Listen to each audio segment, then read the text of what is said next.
ইফতারি সামনে রেখে দোয়া কবুল হয়। বিশ্বাস হয়? কি সামনে রেখে? সামনে ইফতারি। বসে থাকি আমরা তৃষ্ণায় সারাটা দিন, ছাতি ফেটে যায়।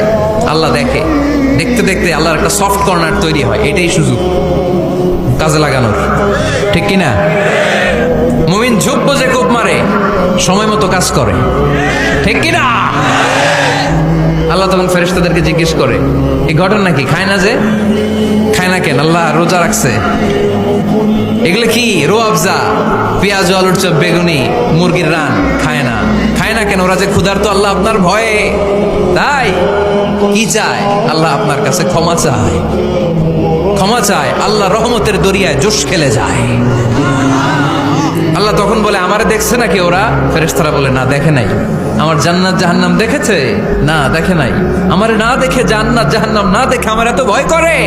যাও, আজকের এই রোজার বিনিময়ে এখন বান্দা যা চাইবে সব কবুল করে নেব।